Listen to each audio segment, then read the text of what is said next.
encontra-se no livro da nossa vida. Por isto que todos nós sentimos e sabemos quando cometemos um ato de deslize perante essa lei. Então, eis porque a doutrina espírita não tem um culto de batismo. Não tem necessidade de que alguém se batize para se tornar espírita, ou para alguém se tornar cristianizado, ou para que uma pessoa se torne no caminho da espiritualidade. Porque isso não depende de uma adesão externa. Não depende de uma atitude exterior. Depende sim da nossa ligação íntima, daquilo que nós elaboramos dentro de nós. O que é que os espíritos nos têm ensinado? Que nós somos o que pensamos. Na verdade, nós estamos traçando os destinos dos nossos passos, nós estamos estabelecendo a nossa forma de viver, nós estamos estabelecendo uma ligação com a felicidade ou com a infelicidade a partir de como nós estamos elaborando os nossos pensamentos. Quais são os valores que permeiam a nossa mente? Quais são os sentimentos que estão sendo elaborados na acústica da alma?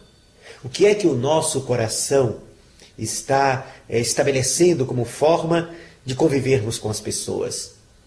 Esses princípios de ordem ético-moral é que definem se a criatura efetivamente aderiu à mensagem da Boa Nova, à mensagem de libertação espiritual da alma humana, à mensagem de um salto de consciência ou não. Isso é que é o mais importante. Na parábola do bom samaritano, Jesus deixa isso convenientemente colocado, ao mostrar que apesar do homem que estava agredido não ter sido atendido pelo doutor da lei, pelo levita, mas atendido exatamente pelo samaritano considerado de má vida, a atitude era algo muito mais importante perante Deus do que a adesão externa, do que, por exemplo, o interesse puramente de culto externo da criatura para com esta ou aquela religião. O homem vale muito mais pelo que faz, pelo que pensa, pelo que sente, do que por qualquer prática externa que ele venha cultivar. O pensador indiano Satya Sai Baba tem uma colocação que nós consideramos muito feliz e muito interessante. Ele diz: as mãos que servem são mais sagradas do que as bocas que vivem a orar.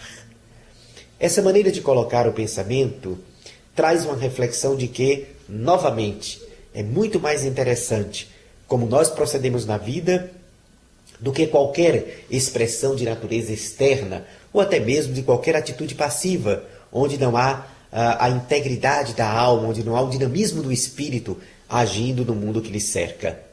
O batismo, embora respeitável em todas as outras religiões, porque o espiritismo respeita todos os credos, todas as práticas de todas as religiões, porém, divergimos e colocamos muito claramente que a humanidade caminha para se desligar de qualquer aparato de natureza exterior. O batismo efetivo, se nós podemos usar essa palavra, é aquele em que nós somos testados cotidianamente, diante das provas da vida, diante dos problemas da convivência humana, diante da maneira como nós procedemos aqui dentro de casa, na via pública, no nosso trabalho, nas relações sociais múltiplas. Isto é que vai estabelecer se nós aderimos a uma consciência moral superior, a uma consciência cósmica superior. O Espiritismo nos demonstra que nós precisamos avaliar cotidianamente como nós estamos procedendo na vida, se a nossa maneira de viver está coerente com aquilo que nós dizemos acreditar. Se as nossas atitudes, se o meu comportamento, se a minha maneira de ver a vida, se a minha forma de ser indulgente, tolerante, compassivo para com os outros, realmente corresponde à minha adesão a este ou aquele princípio religioso. A parábola do bom samaritano, que nós estamos utilizando em apoio a uma análise da problemática do batismo, vem reforçar essa concepção espírita de que nós precisamos criar um templo interno, um sentimento religioso de profundidade, sem maiores aparatos exteriores. O batismo de João Batista foi muito importante naquele período, porque dava força a quem estava equivocado em sair da lama moral, das quedas espetaculares, para começar uma nova vida. O batismo, nas igrejas atualmente, se relacionam muito mais em dizer que aquela criança está entregue a Jesus. No Espiritismo, precisamos enfrentar o nosso batismo de fogo, que é vencer a nós mesmos na intimidade da alma. Na arena íntima, nós trazemos as feras que nos desafiam para encontrarmos atitude branda, pacífica, conciliadora, amorosa, nobre e digna. Tenho encontrado alguns amigos que tornaram-se espíritas, jovens, e ao estabelecer a relação matrimonial, alguns por insegurança ou por não terem estudado convenientemente o espiritismo, chegaram a nos indagar: Fred, os meus filhos, um filho com 1 ano, outro com 2 anos e meio, ainda não foram batizados. E a família da minha esposa, ou a minha própria família, está me pressionando para que o meu filho não morra pagão. Ora, essa atitude, e explicamos a eles, não tem nenhum inconveniente, não há nenhuma inconveniência no fato da criança não ter sido batizada, e nem por isso Deus irá condená-la, porque ela não sofreu um batismo tradicional, um culto externo. A consciência espírita, digo para esses que me procuram, leva-nos a dispensar qualquer tipo de aparato e a saber enfrentar as pressões com muita tranquilidade, com muita serenidade.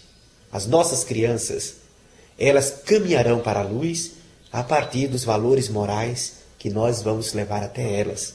O cuidado que vamos ter para com elas, a preocupação de injetar na intimidade dos nossos filhos a evangelização, os princípios morais que elas irão precisar para conviver bem com a humanidade, para se relacionar bem com as outras pessoas e consigo próprio. Desde pequenino, os nossos filhos demonstram algo, como espíritos antigos que são, das mazelas que não conseguiram ainda superar. E cabe a nós, os pais, trabalhar este material fantástico, que são os nossos filhos, trabalhar a sua intimidade para que eles se tornem criaturas de bem, homens de bem, espíritos voltados para a luz. O fato de batizá-los ou não batizá-los não delineia, não concretiza o que irá acontecer com eles caso venham a desencarnar como crianças. Para Deus, o que vale é o ser em profundidade e não os aparatos de natureza religiosa. Então, é preciso que a gente enfatize, reflexione, medite a respeito de como nós precisamos nos deixar penetrar pela religiosidade e não nos preocupar tanto com os cultos religiosos externos. Então, enfrentemos os nossos batismos, que são os desafios do dia a dia. Enfrentemos o desafio de alguém que vem e nos agride, ou até nos humilha, ou até nos trata mal, ou até nos despreza de forma injusta. Enfrentemos o batismo da calúnia, que muitas vezes poderemos enfrentar na estrada. Enfrentemos o batismo das nossas lágrimas, que muitas vezes escorrem, silenciosas, no anonimato do nosso quarto. Enfrentemos o batismo do desafio à nossa fé, quando tudo aparentemente parece estar contra a nossa felicidade. Enfrentemos o batismo muitas vezes da incompreensão de quem amamos, aquelas pessoas em que nós confiamos e que muitas vezes podem nos faltar em algum momento difícil da nossa jornada. Esses são batismos importantes. Esses, na verdade, representam águas. Esses problemas representam a água da renovação. Porque na ótica espírita, dificuldades, desafios, problemas representam, sim, um processo de purificação, de aperfeiçoamento, de maturação espiritual, de aperfeiçoamento do caráter, que só se processa quando enfrentamos todas as dificuldades no caminho. Esses problemas, esses desafios, essas lágrimas que rolam, esses espinhos que muitas vezes ferem os nossos pés, esses problemas morais, as enfermidades físicas, são, na verdade, mecanismos, ferramentas de aferição de valores da nossa adesão para com a religiosidade verdadeira, para com o sentimento verdadeiro de integração com Deus, com o universo, com o próximo e conosco mesmo. Então o Evangelho, desde quando Jesus disse, não vim remendar corpos, mas libertar consciências, ele estava estabelecendo, a partir desse enfoque e a partir da parábola do bom samaritano, que o homem deveria se preocupar muito mais com o interno do que com o externo. Não é o que entra pela boca do homem que o macula, mas aquilo que brota do seu coração. Não é o fato de lavar ou não lavar as mãos que estabelece um homem puro ou uma criatura impura. E sim, aquilo que brota do seu coração, porque do coração surgem as fornicações, o adultério, a malícia e os sentimentos destrutivos, assim como os valores sublimes da alma, os valores transcendentes do espírito. Portanto, não há um batismo espírita. Portanto, o espiritismo encara o batismo em outras religiões como uma prática que ao longo do tempo deverá desaparecer, porque todas as outras religiões também estarão sutilizando a sua forma de se relacionar com Deus e a sua forma de aderir à presença da luz.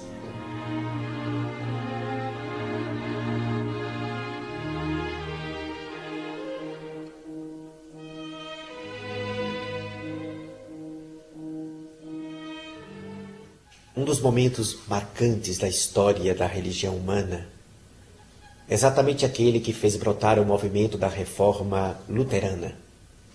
Essa reforma, que surgiu dentro do seio da própria Igreja Católica, tendo à frente John Wycliffe, Martim Lutero, Calvino, João Hus, ela combatia alguns problemas que estavam inseridos no seio do pensamento da própria Igreja. Dentre esses problemas, um dos mais vigorosos era a venda das indulgências. A venda das indulgências não era aceita por esses pensadores exatamente porque era frontalmente contrário às conquistas do ser humano na sua intimidade. Se alguém cometia crimes, deslizes, agressões, poderia ser perdoado no momento da morte, desde que oferecesse algo em troca desta doação à própria Igreja. Se a criatura era uma criminosa, era uma pessoa violenta, mas no momento da sua morte oferecesse os seus bens para a riqueza da Igreja, então poderia ser perdoado os seus pecados e a criatura teria um local maravilhoso nos céus.